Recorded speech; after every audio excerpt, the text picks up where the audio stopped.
శ్రీ గురుపాదుకా స్తోత్రం అనంత సంసార సముద్రతారా నౌకాయితాభ్యాం గురుభక్తిదాభ్యాం వైరాగ్య సామ్రాజ్యద పూజనాభ్యాం నమో నమః.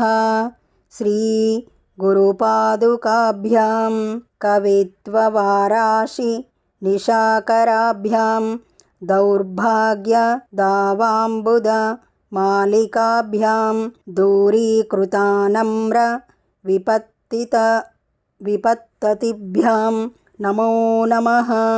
శ్రీ గురుపాదుకాభ్యాం నతాయయో శ్రీపతితాం సమీయుః కదాచిదప్యాశు దరిద్రవర్యాః మూకాచ్చ వాచస్పతితాం హితాభ్యాం నమో నమః.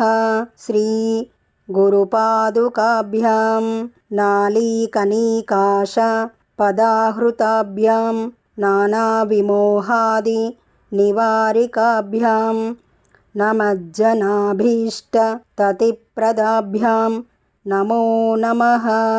శ్రీ గురుపాదుకాభ్యాం నృపాలి మౌలి వ్రజరత్నకాంతి సరిద్విరాజత్ జశకన్యకాభ్యాం నృపత్వదాభ్యాం నతలోకసంకతేః నమో నమః.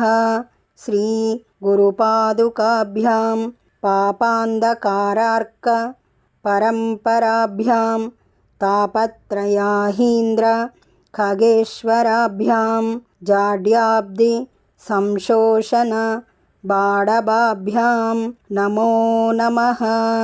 శ్రీ గురుపాదుకాభ్యాం శమాధిషట్క ప్రదవైభవాభ్యాం సమాధిదాన వ్రతదీక్షితాభ్యాం రమాందవాంగ్రీ స్థిరభక్తిదాభ్యాం నమో నమః. శ్రీ గురుపాదుకాభ్యాం స్వార్చాపరాణాం అఖిలేష్టదాభ్యాం స్వాహా సహాయాక్ష దురంధరాభ్యాం స్వాంతాచ్చభావ ప్రదపూజనాభ్యాం నమో నమః.